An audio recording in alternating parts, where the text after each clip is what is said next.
Classes in Game Design, based on the books by George Phillies and Tom Vasel, Design Elements of Contemporary Strategy Games, and Contemporary Perspectives in Game Design, both from Third Millennium Publications, http://3mpub.com/Phillies. And today, this lecture is Lecture 9. Mechanisms. I'm Professor Phillies. This is actually Lecture 9 of the Game Design course. Today, for the most part, I'm going to be discussing mechanisms. First, though, I'm going to discuss one last little bit of shape. And the last little bit of shape is depth.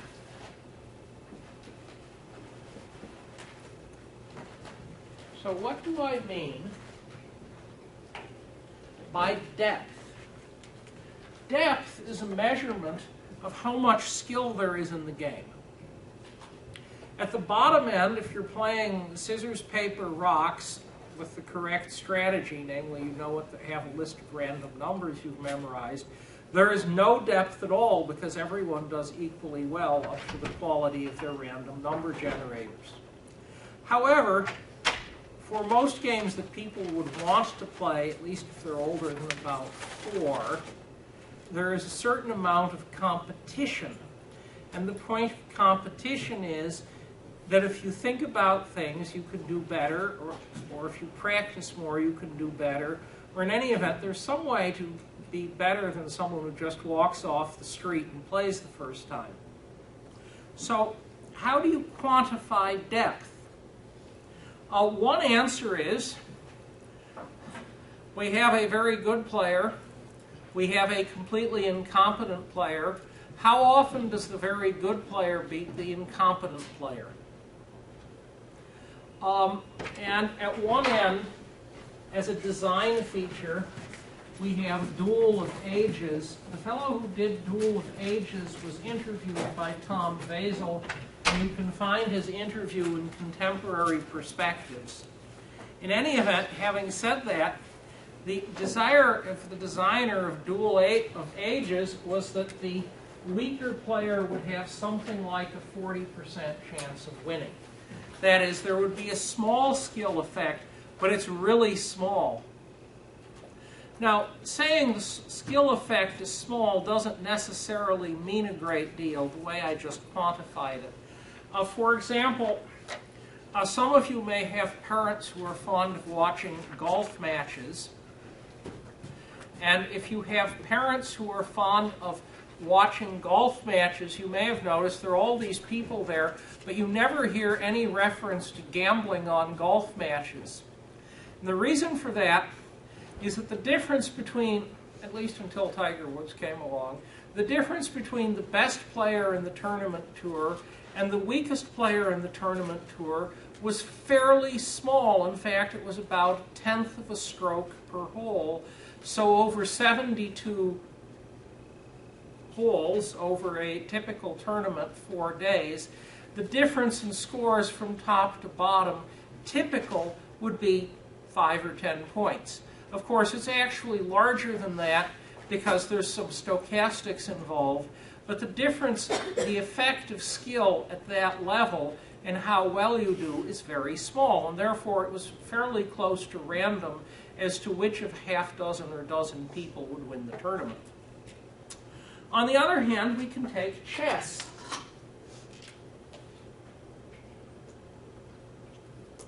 And chess has something called ELO rankings, and people who are fond of ELO rankings will say I'm about to abuse them a bit. However, if you look at human beings, the chess rankings for in-person play go roughly 0 to 2,800.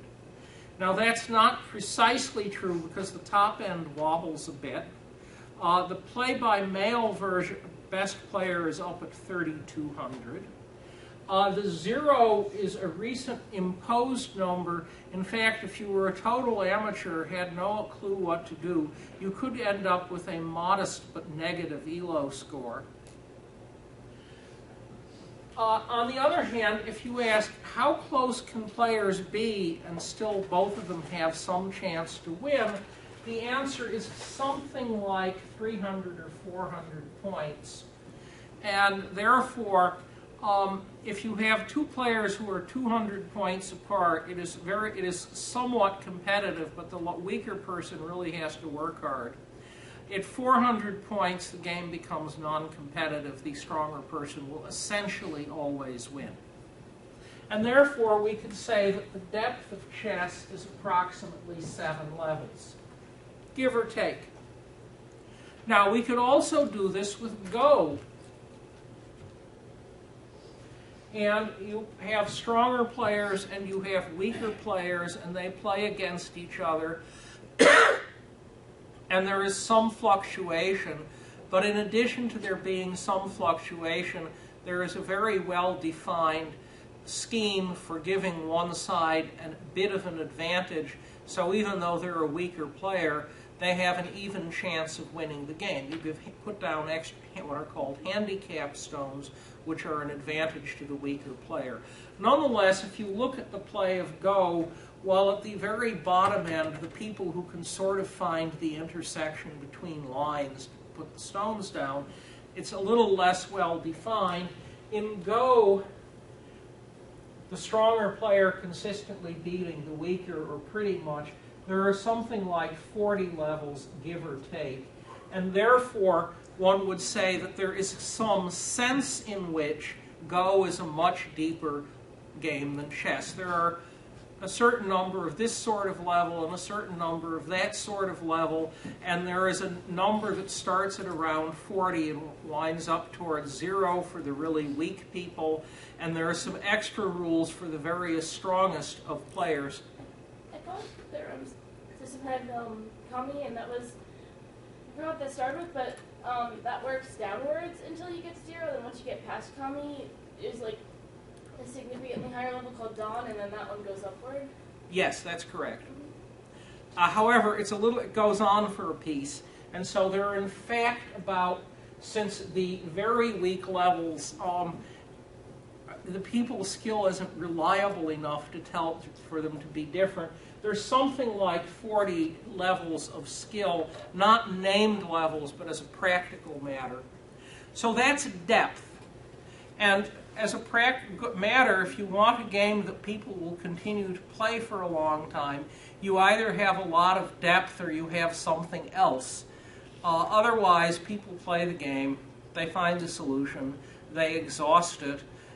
There are large numbers of board war games which sort of look impressive until someone figures out, oh, the correct strategy for the side that has the correct strategy is X. We execute strategy X, and up to, there's some stochastic elements, there's a bit of luck. The side with the correct strategy will consistently always win.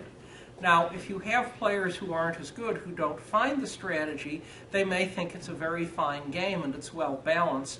But among extremely good players, life can be very different, sometimes with a very few plays. The most impressive example of this I have seen was the old SPI war, what was it called, War in the East, in which the very good players, I was in a group of them, looked at the rules and immediately identified the key features that would control play and control what would happen. And weaker players would play for a long time, many cycles of the game, and not even notice, even though you couldn't escape having the feature whack you across the head. Okay, so in any event, that is depth.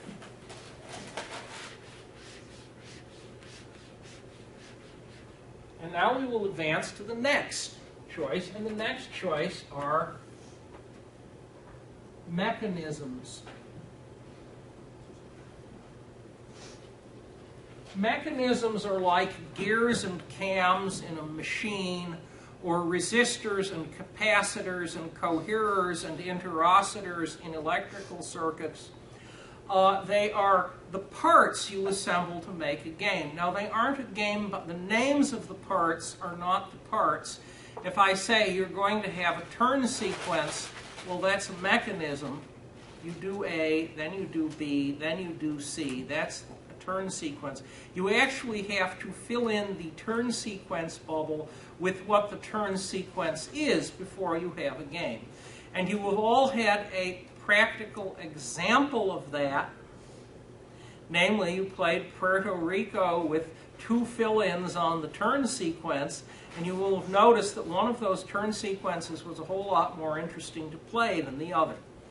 So, what sort of mechanisms are there? Well, there's order of play. Who does what first? And the simplest, Monopoly. You play in this round, and when it's time for the next round, you start over where you started last time. On the other hand, if you're playing Puerto Rico, yeah, there's an order of play, but it keeps changing on you in a systematic manner. Then, of course, there are other alternatives. For example, in Feudo, the simplest description is the weakest player, the person who is in the back, in scoring in some sense, moves first.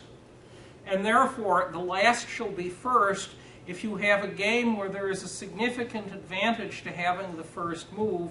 Then you throw the first move at whoever has the lowest score, and their score is advantaged upwards. This is a balancing mechanism to maintain play interest for the duration of the game.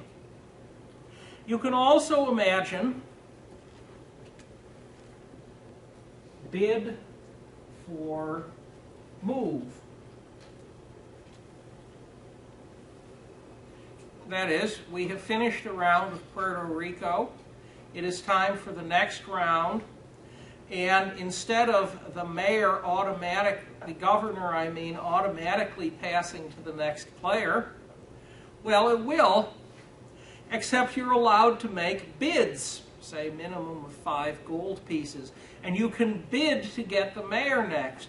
Now, on one hand, this means that if you really, really want to determine what you do next, you can pay for it. On the other hand, that is money, or if you prefer victory points, you could also have to bid victory points, going out the door. On the same line, somewhat related, is bid for side. And the notion on bid for side is we have a 2-player game, and it does appear that one of the 2 sides is advantaged over the other. For example, in Avalon Hill, Victory in the Pacific, it's a World War II game, the Japanese player, because of the details of the scoring mechanism and the optional rules that are standardly used, is advantaged. So how do we make this more interesting? Oh, well, you'd like to be the Japanese player? You have to put up victory points. And the 2 sides each put down a sealed bid of how many victory points they want to take to get the Japanese side. And yes, the person who wins the bidding contest does get the side. But he gives that many victory points to the other side player, the American player. You notice this is a balancing mechanism. There is a lot of strategy that goes into this. If you have someone whose bidding is completely deterministic, we know the average player, the average game, I will win by 22 points, so I bid 21 points. If you know I'm always going to bid 21 points, you know exactly how many points to bid to beat me, or you know exactly where to go to undercut me and stick me in that position. That's a feature of bidding games. Poker is this way true. A poker player who always plays exactly the statistical odds, and there are statistical odds. If you are looking at a specific hand, you can calculate, given there are so many other players, and they may or may not have certain cards showing, you can calculate it with absolute determinacy what the odds are of your winning. And if you play that strategy where you bid if you're going to win, if it's favorable, and don't bid if you're not, it turns out your chances of doing well are extremely poor because you have now become totally predictable. And predictability is disadvantageous in bidding games. Well, that's the front end of the game. Let's move to the back end. Yes? I also have a variant of Weakest Burst that I kind of liked. I actually saw this one in a mini game in a video game, sort of, but it's whoever did worst in the round, not who's doing worse overall. And I kind of like that because, like, if you have something that helps you, if you'll benefit, if you go first or something, you can maybe, like, throw one round in exchange for doing really well the next one or something like that. That's true. There are bunches of variations like this.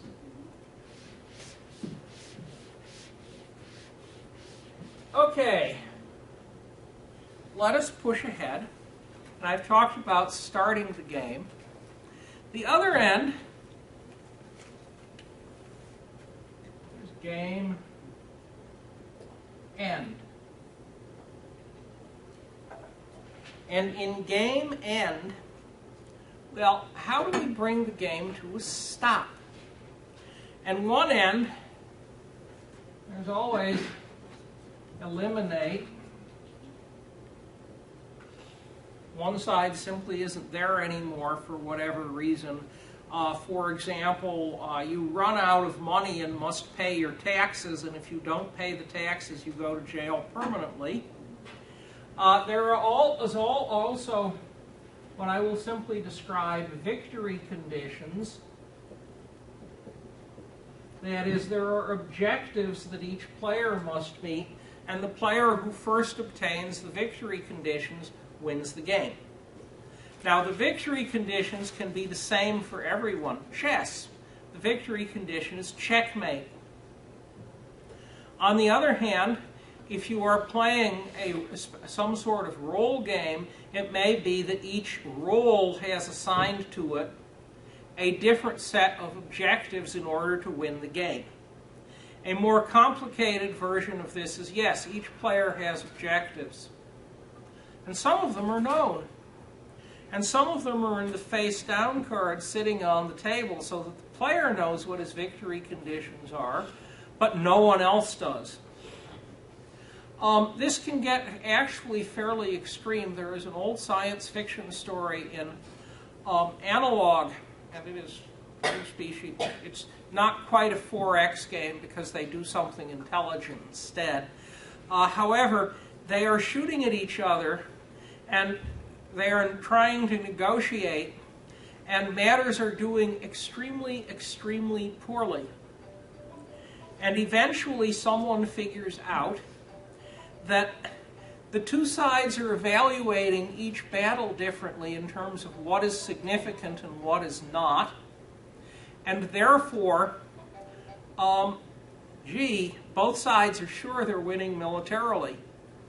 And then there are the negotiations, and the two sides are evaluating the worth of the various planets totally differently, and each side really wants to make peace, so they're making more and more generous offers to the other side just to bring things to an end.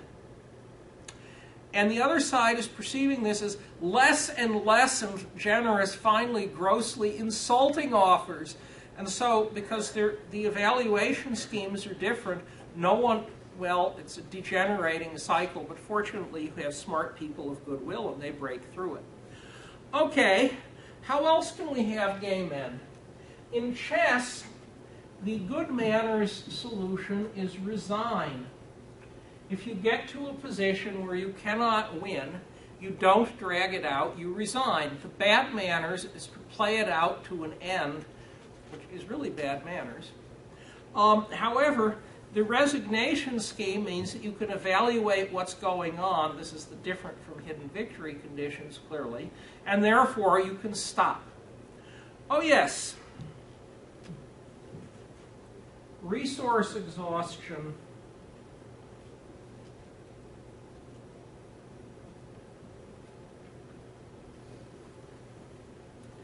You saw that in both Carcassonne and Puerto Rico. You play until you have run out of tiles. You play until the supply of a meeple disappears. And you may choose other versions of this. But you continue to play until something causes the game to stop.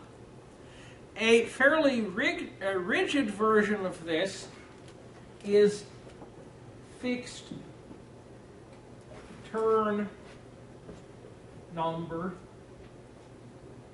in which the game is arranged that, yes, it is resource exhaustion, but no matter how you handle the other details, the game crashes to a stop in a certain number of turns.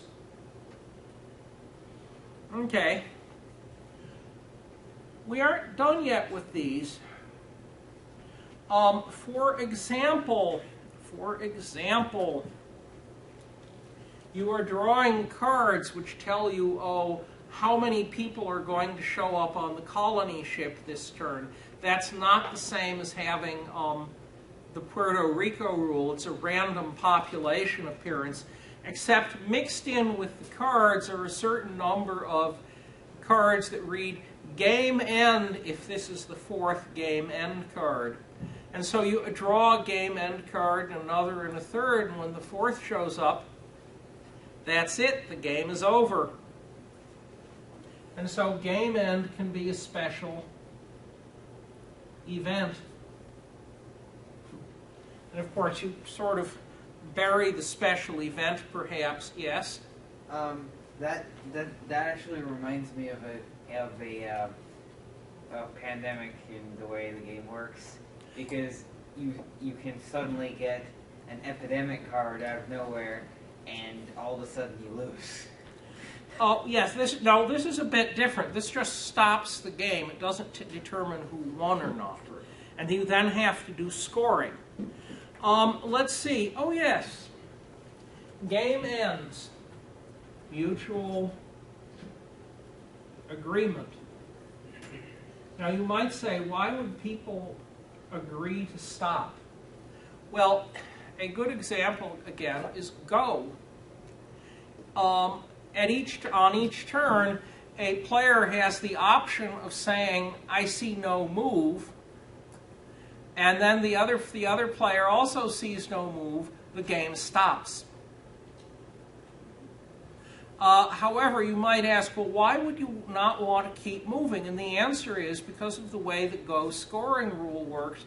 If you keep playing stones to no advantage, your score goes down. And so there is a considerable motivation to stop playing. Namely, it's not to your advantage to do so. Okay, what else do we have? That seems to be a whole bunch of different ways you can bring a game to a stop. The opposite of resource exhaustion, I suppose, is points. And that you are doing a racing game, but instead of getting to a destination, the first player who gets 2,000 points, the first player to make $1 trillion on the stock market, when I was your age it was $1 million, wins. So those are all examples. And I'm sure we can all come up with many more. Yes? Has there been a case where there was a fixed number of turn in which players could bet to keep the game going for another turn, or like take this? I'm confident there was at some point, yes. Okay, so I just thought that would sound neat. I mean, yeah, there are lots of variations. However, I'm just trying to give a sketch of sorts of things, and the point of giving options is not that there isn't this is a complete list of options, but you want to realize that for each of these mechanisms, there are bunches of different ways they can be employed rather than just one. Now, the opposite of bunches of different options goes back to, the first time I ran this course, we did Carcassonne, we did Puerto Rico. People could do free-form game design, and a remarkable number of the games looked considerably like Carcassonne, except at a few points. So they weren't terribly, well, they were creative Most of you would not think of a Carcassonne game in which two lines of tiles chug along, and when they intersect, you enter a combat phase. But there are lots of variations. There are lots of very different choices here. Let's take another choice. And it's a choice I call graining. And graining, coarse graining, fine graining, the phrasing is actually taken from theory of complex fluids, where instead of saying we're going to treat one atom at a time, you average over bunches of atoms. And if you have a game in which instead of treating every part, we say, we'll treat the sailing ship as one collective whole and it sort of can move downwind. Actually, square riggers are much more clever than that. You can sail a square rigger backwards. You can sail a square rigger due sideways. A good sailing game, combat between square riggers, has severe complications in writing a correct set of rules for how you can sail a square-rigged ship. They're much more flexible than the sort of small boats that you've probably, some of you have at least sailed. Okay, so graining. Well, let us take two car racing games, and one is Bolide.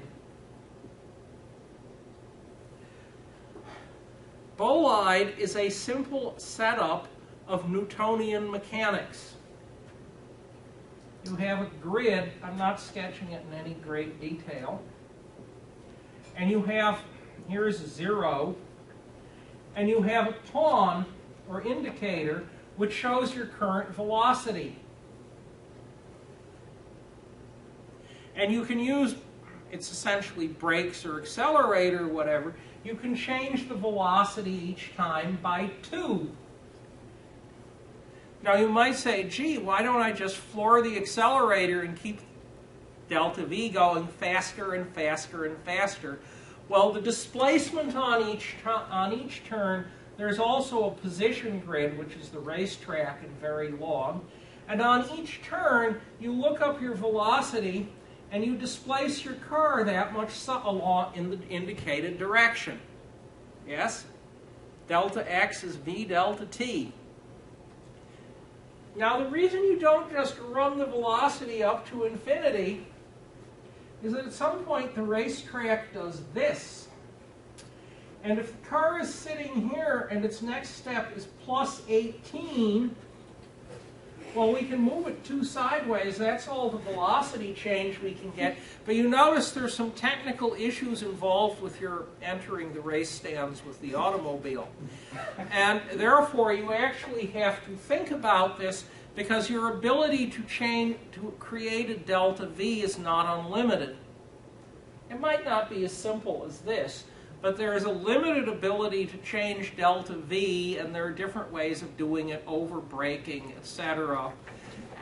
And the net result is you can't just go as fast as the car can be accelerate, because if you try this, there will be a negative outcome.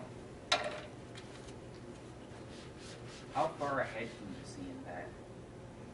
You have to plan.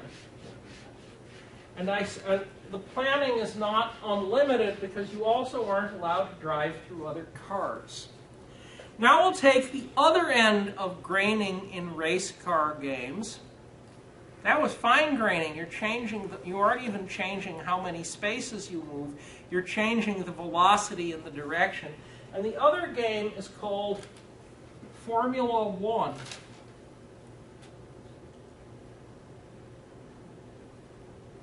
And Formula One is a race between 12 cars, and therefore there is a board which has 12 spaces, one for each car.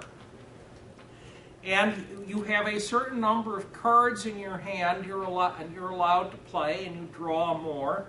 And what the cards do is to exchange the position of cars in different ways.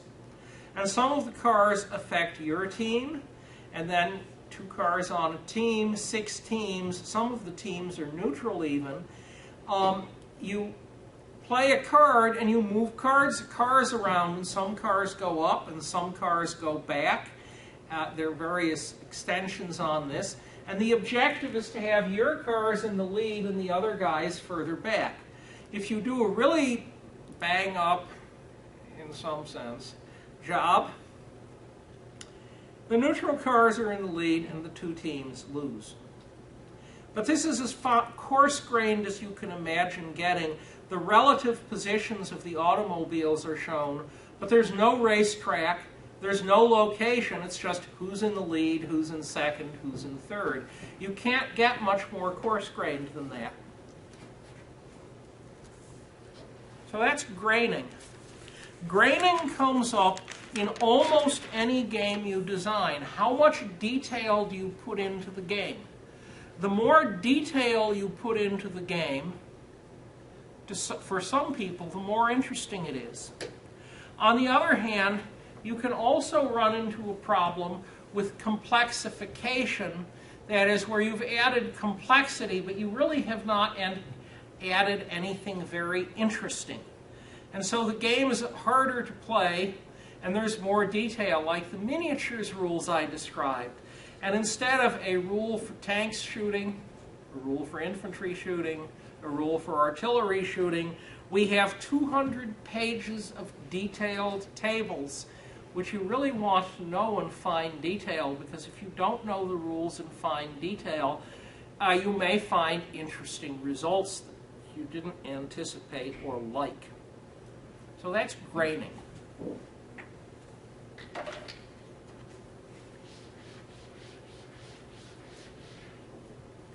Okay.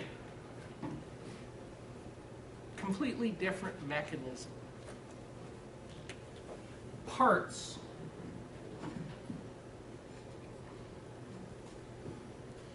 Yes, you have a board. You have counters, which can be little square pieces. Or the counters could be meeple, which, by the way, you can now buy commercially in large quantities. I'm not sure they'd get here in time for the end of the course. But if you ever have a need for 1,000 meeple, you can buy little human pawns from Carcassonne. You can buy them for about 10 cents each in bulk. Okay, what do we mean by parts? Well, parts are things that are more complicated than just little cardboard shits. And if you say, I have a game, one way to make it more impressive is to use parts. And so instead of cardboard counters, you use plastic injection molding, and there are any number of misfortunate light war games that are full of plastic molded pieces. There really are. But if you're thinking about parts, there are a bunch of issues that you in practice have to think about. And one is cost. Plastic injection molding, unless you're making huge quantities, really does get pretty expensive in a hurry. And then there's the question of quality.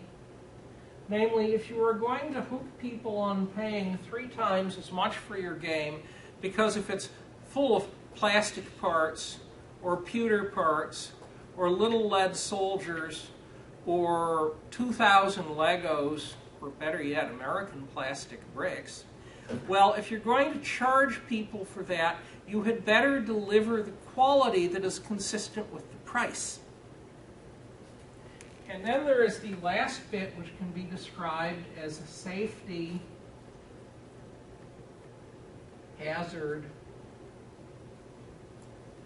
And the safety hazard issue is that if you have something with small parts, and very small children get near it, they try to eat the lead soldiers and choke to death.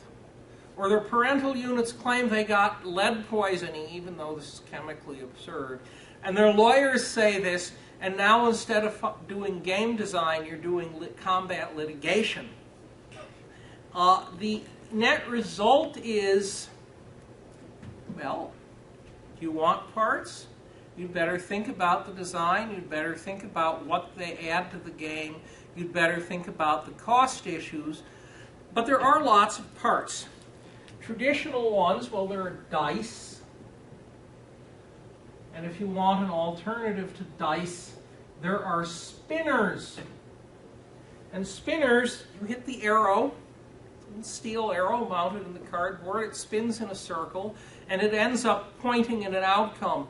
2 spaces forward, 1 space back, explode the nuclear stockpiles, you get the idea. And the net result is it gives you random results. An alternative to dice and spinners are cards. And one can imagine all sorts of uses for cards. For example, if you have an exploration game, you have reached the space, you draw a card, and it tells you what's in the space. Nothing. Gold mines, all sorts of things. There are also markers.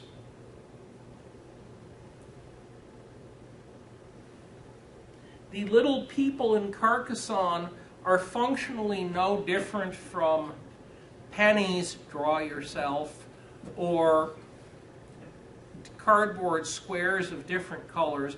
But the fact that they're little people, the fact that you can see them, that adds to the interest of the game. The artistic interest doesn't change the strategy at all. Oh, movable board bits.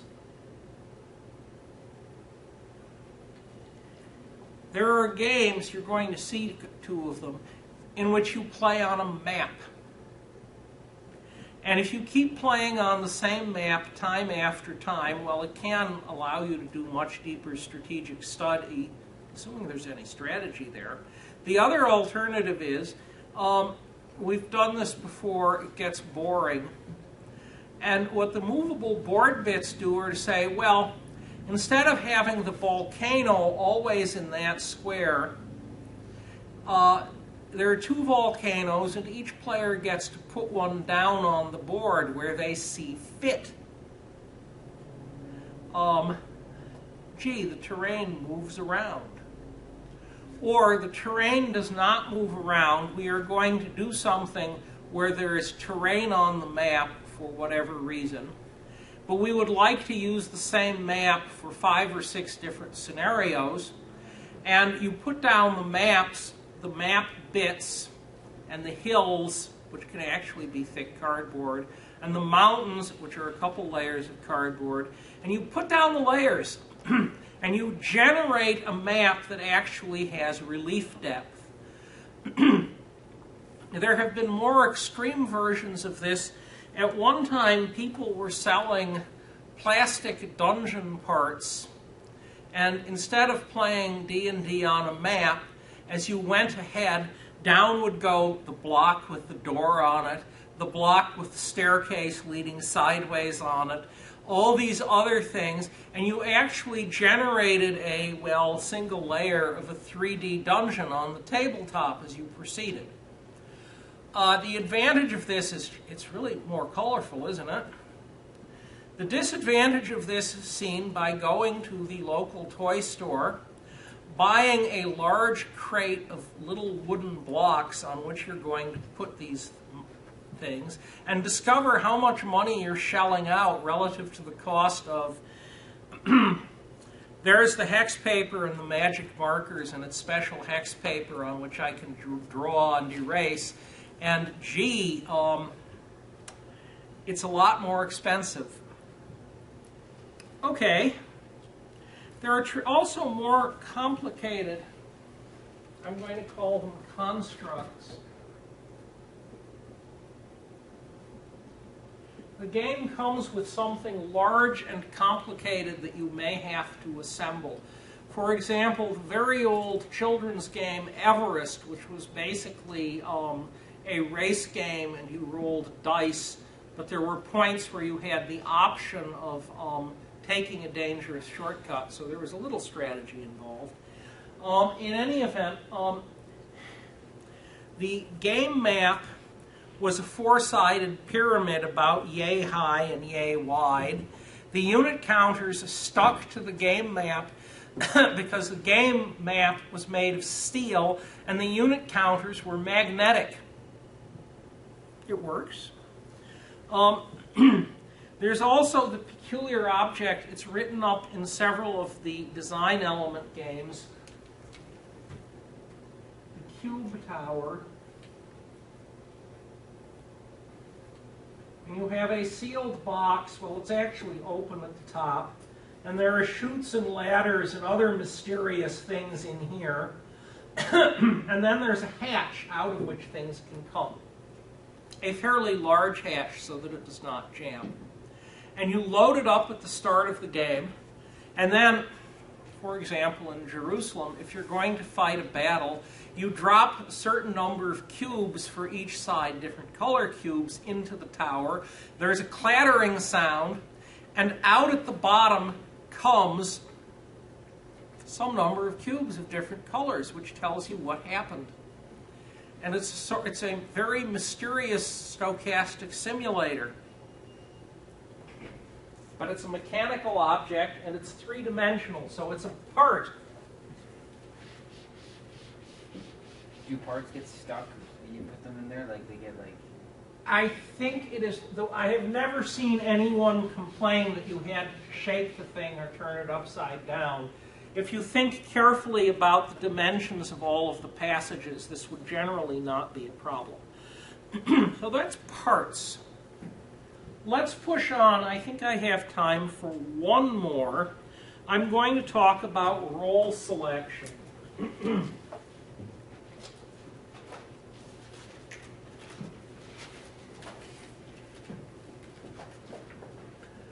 Role, what do we mean by role? Well, the simplest example is you take a role and you get certain benefits and disadvantages as a result.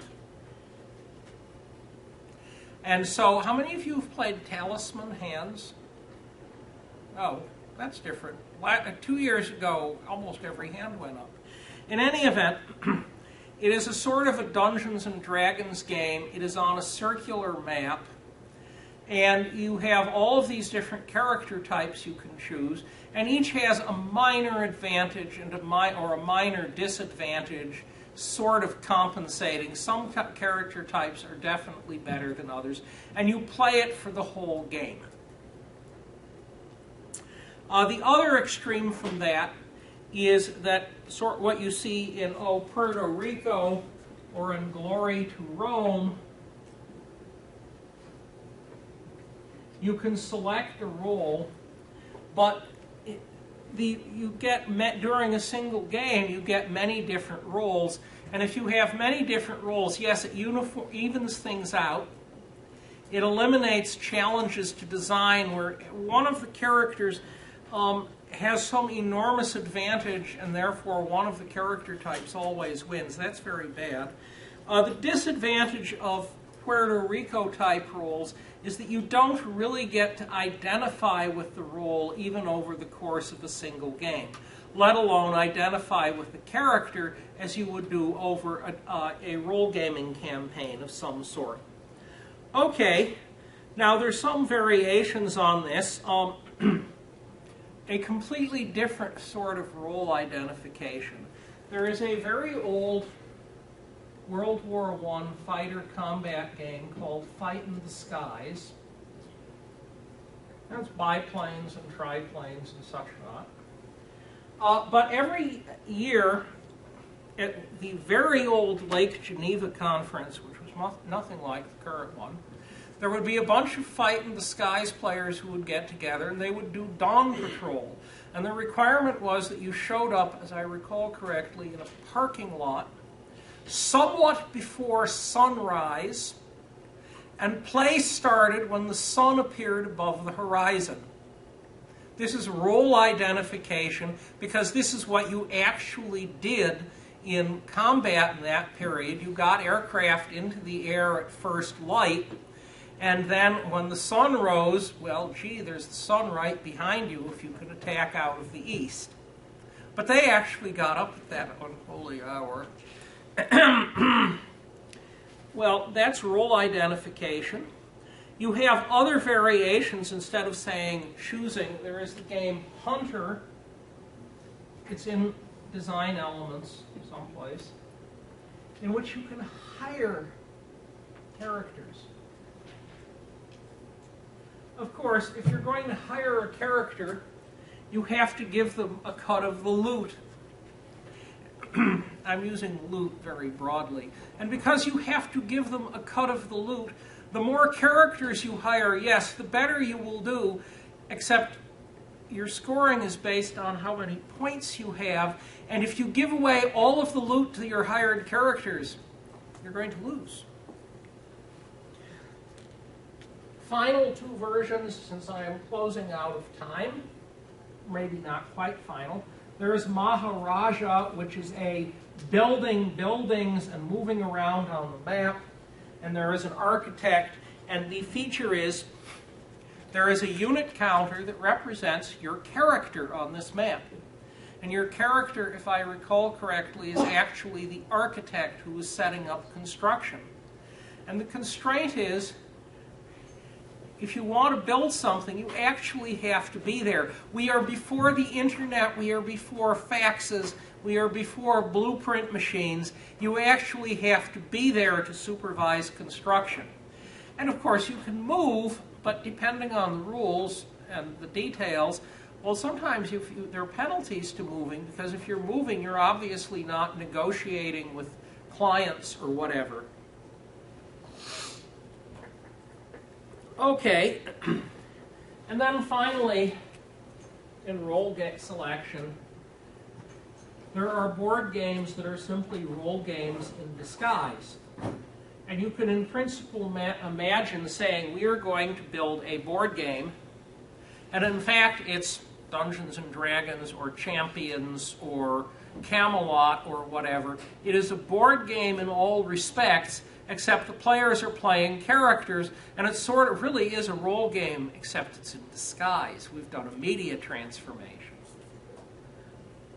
Last minute questions.